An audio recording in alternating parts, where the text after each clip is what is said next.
বিৰোধী উজনিৰ পৰা যদি মিয়া যাব লাগে তেতিয়া হলে চৰকাৰে চাকৰি দিয়ক নিবনুৱা মিয়াক আৰু মিয়াক 10% সংৰক্ষণ দিয়াৰ দাবী জনাইছে এবাৰ আমিনুল ইছলামে চৰকাৰে যেহেতু মিয়াৰ বিৰোধিতা কৰি কেতবোৰ মন্তব্য কৰিছিল আজি বিধানসভাৰ মজিয়াত আৰু এবাৰ চৰকাৰক উভতি হোৱা দেখিবলৈ পোৱা গৈছে বিৰোধী পক্ষই আমি লৈ আহিছো বিশেষ খবৰ মিয়াৰ বাবে 10% সংৰক্ষণ আৰু চৰকাৰী চাকৰি বিচাৰিছে বিৰোধীয়ে যদি নামনিৰ মানুহ উজনিলৈ যাব নোৱাৰে তেওঁলোকক চাকৰি দিয়ক এই দাবী জনাইছে বিৰোধীয়ে আৰু মিয়া নিবনুৱাৰ বাবে 10% সংৰক্ষণ লাগে AIDF এই দাবী জনাইছে উজনিৰ পৰা যদি মিয়া যাব লাগে তেন্তে চাকৰি দিবক চৰকাৰকে দাবী জনাইছে AIDF তথা বিৰোধীয়ে যিসকলক উজনিৰ পৰা খেদিব বিচাৰিছে শিক্ষাৰ বাবেও সংৰক্ষণ দিয়ক চৰকাৰে তেওঁলোক যাতে স্বাৱলম্বী হ'ব পাৰে নিশ্চিতি প্ৰদান কৰিবলৈ দাবী জনাইছে চৰকাৰক অৰ্থনৈতিকভাৱে দুৰ্বল শ্ৰেণী হিচাপে অন্তৰ্ভুক্ত কৰক মিয়াসকলক ইটোৰ পাছত আনটো দাবী জনাইছে এবাৰ বংগীয় মূলৰ মুছলমানৰ হৈ আৰু তেতিয়া এই সমূহ সমস্যা নাইকিয়া হ'ব অসমৰ পৰা উজনি অসমলৈ তেতিয়া নাযাব নামনি অসমৰ বংগীয় মূলৰ মুছলমান আৰু অসমত সকলো মানুহৰ সমানে অধিকাৰ আছে বুলি মন্তব্য কৰিছে বিৰোধীয়ে চৰকাৰক ইটোৰ পাছত আনটোকৈ সমালোচনা কৰিছে চৰকাৰৰ মন্তব্য সমালোচনা কৰিছে ব্যৱসায় কৰিবলৈ বিভিন্ন জিলালৈ মানুহ যাবই আৰু এনে ধৰণৰ বৈষম্যমূলক নীতি অনাটো গ্ৰহণযোগ্য নহয় উজনি বৰাকবাসী অসমৰ মিয়াসকলক ধন্যবাদ দিয়ক উজনিত মিয়া নিষিদ্ধ ঘোষণা কৰাৰ পাছত এই মন্তব্য বিৰোধীৰ মানুহে খাবলৈ জীয়াই থাকিবলৈ উৎপাদন কৰি আছে মিয়াই এবাৰ মিয়াৰ হৈ মাত মাতিছে বিৰোধীয়ে তেওঁলোকে গোটেই অসমৰ বাবে উৎপাদন কৰি আছে বুলি মন্তব্য কৰিছে AIDFৰ বিধায়ক আমিনুল ইছলামে আৰু তেওঁলোকক মৰম কৰি কৃতজ্ঞতাহে দিব লাগে বুলি মন্তব্য কৰিছে মিয়াই অসমৰ বাবে উপকাৰ কৰি আছে বুলি মন্তব্য কৰিছে আৰু গোটেই অসমৰ বাবে উৎপাদন কৰি আছে মিয়াই অপৰাধ কোনো জনগোষ্ঠীৰ লোকে কৰা নাই বুলি মন্তব্য কৰিছে সেইসকল জনগোষ্ঠীৰ মানুহকো অসমৰ পৰা খেদক অসমৰ কোনটো জনগোষ্ঠীৰ লোকে অপৰাধ কৰা নাই এই বুলি প্ৰশ্ন কৰিছে চৰকাৰে এতিয়া চকুমুদা কুলিৰ ভাও ধৰিছে চৰকাৰৰ বিৰুদ্ধে ইটোৰ পাছত আনটোকৈ ক্ষোভ বুজাৰিছে বিৰোধীয়ে এনে চৰকাৰ থকাতকৈ নথকাই ভাল বুলি মন্তব্য কৰিছে আৰু আজি বিধানসভাৰ মজিয়াত যেটো মুখ্যমন্ত্ৰী উদ্দাত্ত ভাষণ দেখিবলৈ পোৱা গৈছিল মিয়াৰ বিৰুদ্ধে শান্তি শৃংখলা বজাই ৰখাৰ ব্যৰ্থ হোৱাৰ বাবে চৰকাৰে আনিছে বৈষম্য সদনত মিয়াক লৈ হোৱা বাক বিতণ্ডাৰ মাজতেই সংৰক্ষণৰ এবাৰ দাবী তুলিছে AIDFে চৰকাৰী চাকৰিৰ দাবী তুলিছে AIDFৰ বিধায়ক আমিনুল ইছলামে পুনৰ চৰকাৰক দিছে তুলা ধুনা আৰু আজিৰ দিনটো যেটো মুখ্যমন্ত্ৰী হিমন্ত বিশ্ব শৰ্মাই মিয়াৰ বিৰুদ্ধে মাত মাতিছিল উজনি অসমলৈ যাব নোৱাৰে বুলি কৈছিল যদি নামনিৰ মানুহ উজনিলৈ যাব নোৱাৰে তেওঁলোকক চাকৰি দিয়ক 10% সংৰক্ষণ দিয়ক শিক্ষাৰ ক্ষেত্ৰত সংৰক্ষণৰ দাবী জনাইছে এবাৰ বিৰোধীয়ে আৰু চৰকাৰৰ এই মন্তব্য কঠোৰ সমালোচনা কৰি চৰকাৰক উভতি ধৰিছে এবাৰ আমিনুল ইছলামে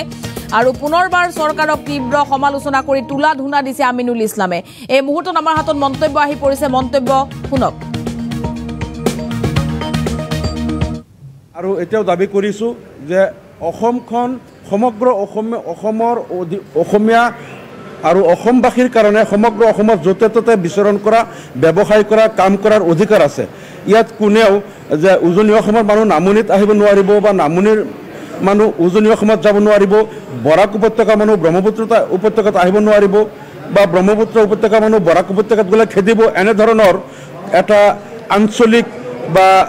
এনে ধৰণৰ এটা বৈষম্যমূলক নীতি থাকিব নালাগে চৰকাৰ ইয়াত কঠোৰ হ'ব লাগে যে অসমৰ যিকোনো প্ৰান্তৰ অধিবাসী যিকোনো অসমৰ যিকোনো জিলাত তেওঁলোক যাব পাৰিব তাত কাম কৰিব পাৰিব বা ব্যৱসায় কৰিব পাৰিব সেইটো পাচলিৰে হওক মাছৰে হওক যিকোনো ব্যৱসায় কৰিব পাৰিব আৰু যদিহে অসম চৰকাৰে এইটো সুনিশ্চিত কৰিব নোৱাৰে যে নামনি অসমৰ কোনো শ্ৰমিক বা ব্যৱসায়ী উজনি অসমত যাব নোৱাৰিব তাত তেওঁলোকে খেদি পঠিয়াব চৰকাৰে তেওঁলোকক সুৰক্ষা দিব নোৱাৰে বা চৰকাৰ যদি ব্যৰ্থ হয় তেনেহ'লে চৰকাৰে এই লোকসকলক তেওঁলোকক চাকৰি দিয়ক বা সংস্থাপনৰ ব্যৱস্থা কৰক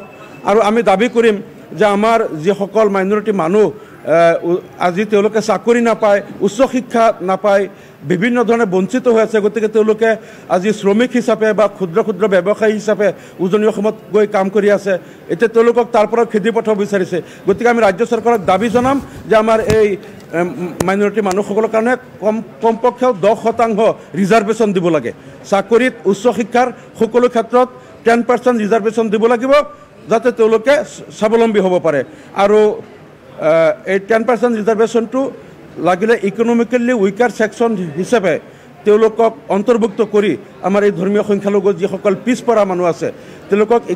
ইকনমিকেলি উইকাৰ ছেকশ্যন হিচাপে অন্তৰ্ভুক্ত কৰি 10% ৰিজাৰ্ভেশ্যন দিব লাগে। আমি চৰকাৰক এইটো দাবী কৰিছোঁ, তেতিয়া আৰু এই সমস্যাবিলাক নাথাকে। এতিয়া কি কৰিব, এতিয়া মাছ কেনেকৈ লৈ যাব, তাত যদি তাৰ পৰা খেদি পঠিয়ায়, এতিয়া কৈ আছে ইয়াত নামনি কোনো মানুহ যাব নোৱাৰে, বা তেওঁলোকে ইয়াত যদি আছে যিসকল এসপ্তাহত খেদি পঠিয়াব লাগে, তাত কাম কৰা ব্যৱসায় কৰা মানুহক এতিয়া যদি নিৰ্যাতন কৰে, খেতি কৰে, তাত তেওঁলোকে মাছেই পাচলি যি হওক যি ব্যৱসায় তাত কৰি আছে, তেওঁলোকক চৰকাৰ নিৰাপত্তা দিব নোৱাৰে। এতিয়া কি ক'ব ৰাইজে? গতিকে চৰকাৰ নিৰাপত্তা দিয়ক মানুহখিনিক আৰু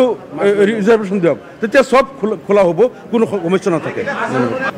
না দখলত আছে মানে কি, তেওঁলোকে ছাৰ্ভিচ দি আছে, এইটো তেওঁলোকক ধন্যবাদ দিব লাগে যে উজনি অসমত হওক বৰাক উপত্যকা বা য'তেই আজি মানুহেতো